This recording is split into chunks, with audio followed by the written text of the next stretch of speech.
Have your quail or chickens stopped laying eggs? Here's the top 5 reasons as to why that might be. Well, hello friends, welcome back to Dinosaur Omelet. I'm Christopher. I'm Angela. Angela, we're Dinosaur Omelet, small hatchery in southern Lancaster County, and today we're talking about why the egg laying has ceased. It's a pretty common problem, very easy to remedy, and usually a couple very simple reasons why. Now, one of the big things we do is focus on education and try and help you guys and give you practical, like actual useful information. And in fact, if you check in the description of most of these videos, there's going to be a big pile of links of information and material we wrote. That's all for free. Go down there and click on it and check it out. Let's talk about the main causes of the things that are stopping this egg laying from happening. I mean, why do we have the birds? For eggs, for food? Right, yeah. And this is bad when that happens. So what's going on here? Number 1 would be light. The quail and chickens in general, they do need around 14 to 18 hours of daylight throughout each day. So the birds work with what is called photoperiodism. Their body's going to acclimate and reschedule itself according to the outdoor lighting, just like it would in nature. Mommy birds aren't laying eggs if there's no green, if there's no bugs. There's no reason to be laying eggs and producing babies. So the body shuts down and their body tells them there's a hormonal reaction that's saying, hey, quit laying eggs. It's getting cold out and there's no more light. We're not going to be making babies. So how do we address this? Very easy. What are you doing? We add supplemental lighting. You just need something like a light strip or just some sort of light that you can add to your coop or your cage that will increase your hours so that it's a total, including the daylight hours. Now, does it have to be like a nuclear blast level of lighting? It does not. Oh, huh. It doesn't have to be super bright, but you don't want it to be terribly dim either. You want to be able to comfortably read a book to the lighting. My chickens don't read books. For you to gauge if it's bright enough. So you don't want to be like squinting to read it, but if it's enough light to easily read a book. People may ask, do I need a UV light? UV light. So incandescent light, like your old traditional Christmas lights, which work great, or a full spectrum UV light. What's the difference? So the chicken actually, with the UV light, with the UVB light, that's how we make our vitamin D, right? People with their skin, we are going to synthesize vitamin D. And the chickens do synthesize vitamin D with UVB lights. Is that necessary, however? No. In fact, especially most everybody's raising chickens outside, they're going to be getting a little bit of light, even from the winter sun, and hopefully their diet and the feed you're giving them is going to supplement that vitamin D. But as for egg laying, those little incandescent lights or an LED strip is fine. That's going to reset them. And how long does it take before they start laying again, if they cease? Yeah, if they completely ceased, it could take minimum 2 weeks to start getting their engines going, getting their bodies adjusting to that new increase in light with the hormones and everything. Yeah, so we could anywhere from a few days to 2 weeks, or maybe a few more weeks. It just depends on the bird and the age. Yeah, we're going to the grocery store for a little bit, I guess. Now, a few things just to keep note. You'll want to have the entire area where the birds, the quail or the chickens are spending, if it's in a coop or a cage, the sheltered area, you don't want them to have be in a dark area. They're going to have the lighting everywhere for that 14 to 18 hours, depending on what you decide. And also keep in mind, if you have your structure, your cage or coop in a pretty dark area of your property, maybe it's overshadowed by your house or some trees, that shade can affect the quality of lighting they're getting. So that might be something to consider, whether you might be thinking, well, they do have light, but the shade might cause an issue. So just make sure they have good amount of lighting. It is probably one of the most common issues with egg laying, and people who are new to these birds, quail or chicken, may not realize, maybe it's your first year raising them and you're like, oh, I spent all this time and money on chickens and I'm getting no eggs. Well, that may be the issue. So go in and add some supplemental light strips, like a Christmas light or LED strips. Put them on a timer so you don't have to keep turning it on each day.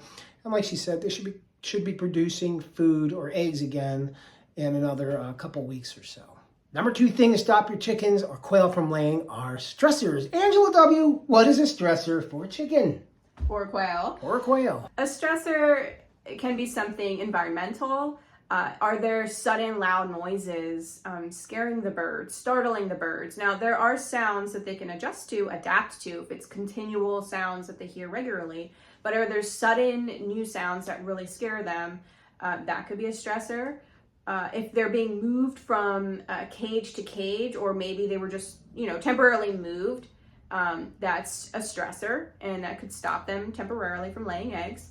Predators is something that definitely can contribute to stress if they're being harassed. And since we're just talking about lighting and predators, these things kind of go hand in hand, because as the winter time is coming in, the predator behavior starts moving. We always talk about this in our live videos. The predators are going to start looking for new prey. They're going to be looking for new food sources, and where you may not be having predatory issues during spring and summer, they may very well start popping up in the fall and winter. Mr. Raccoon and Mr. Possum sure love the taste of chickens and quail. Or an easy meal. Yeah. So predators, they may harass the birds by just scuttling around the cages and making noises, or clawing at the birds, or trying to break into their safe haven. So this is obviously very scary. And again, going back with nature, mommy birds don't want to lay little babies where there's going to be potential for them all to be gobbled up. It's a lot of investment in time and energy to see baby birds go get fed to Mr. Raccoon. So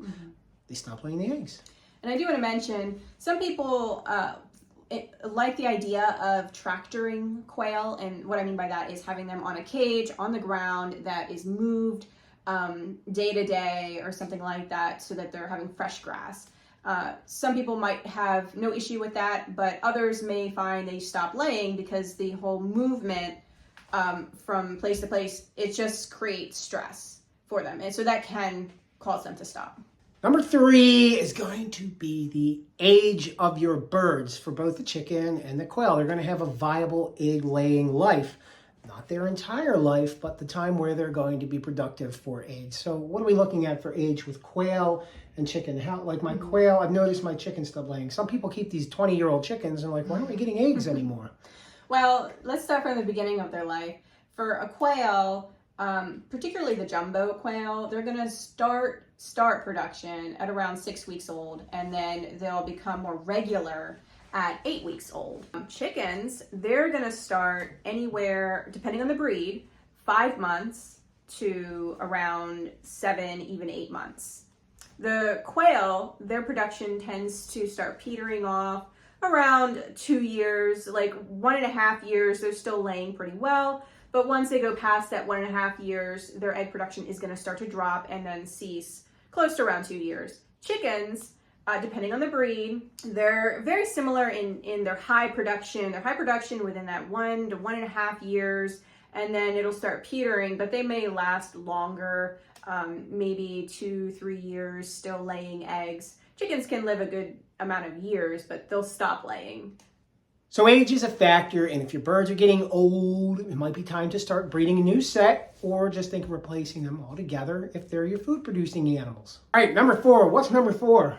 Number 4 is molting. Molting. What is molting? Molting, you guys, hopefully you're familiar with this. If you're new to birds, not. It's when they're losing their feathers. They're going to flush out their feathers and develop a new coat. Wait, do we call them coats? Like a dog has a coat? I'm going to call it a coat. Their feathers are coming out. They're going to be growing new feathers. Now, people think molting process, and that will stop. They're going to stop laying when they molt. So that's what we're saying, number 4. If you notice like a bunch of feathers everywhere, you're probably going to notice the egg stop. But it's not just feather growing. Their body is also going through like a rejuvenation process. They're breaking down old components and rebuilding as well, not just the feathers.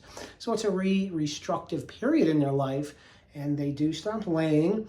And they're going to need, if you want to get these birds back healthy with a nice set of feathers, make sure they're getting proper nutrition. You're going to increase their calories, in particular, their protein. Speaking of nutrition, that's number 5, isn't it?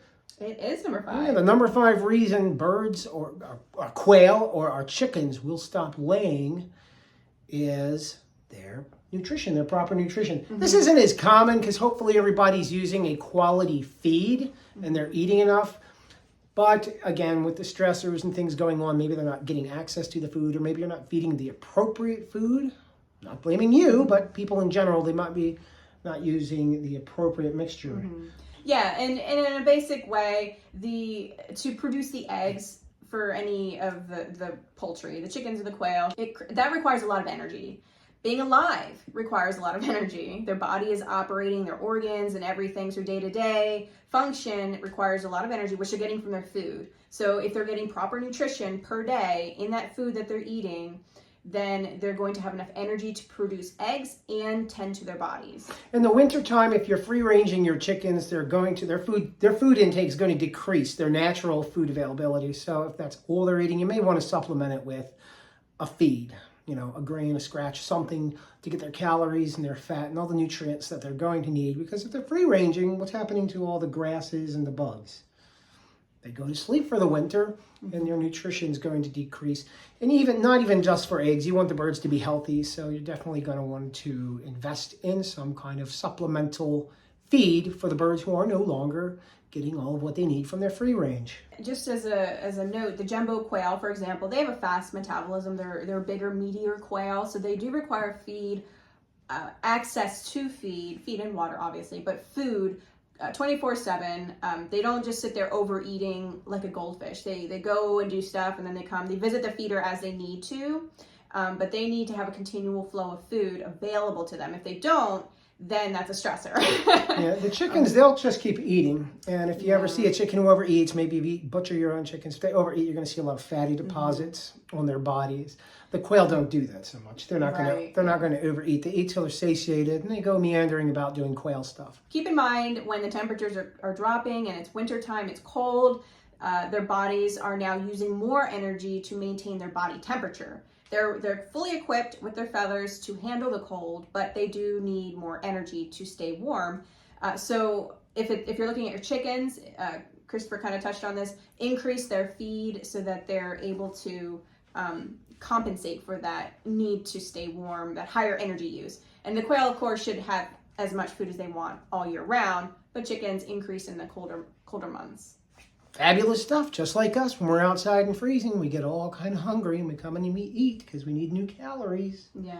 All right. Now, I did want to mention one quick note on molting. Sometimes we forget, life just gets busy, and we forget to add our supplemental lighting or turn it on with the change of the season. The sunshine's shining nice and bright during most of the spring and summertime. Once fall starts coming around, the lighting is changing. If the light is diminishing quicker before you get the lighting in, the supplemental lighting in your coops, then that will cause them to go into a molt, particularly the quail. When the lighting is starting to get less, that tends to cause quail in particular to go into their heavy molt. If you don't get their lighting in, they'll do a heavy molt, and it'll take them a little longer to counter and adjust with their hormones when you add the lighting. So that might take longer to get their egg production up. If their supplemental lighting is provided, when the natural lighting is diminishing, they'll likely do a small molt, and their egg production will continue. Right, and you guys, I always stress this with the quail. People who are raising quail, it's important that you keep up with them, because the goal of the quail is to produce the eggs, and they have a shorter egg laying lifespan. So you don't want to waste a quarter of a year on not putting in a light or improper nutrition or not addressing a molt.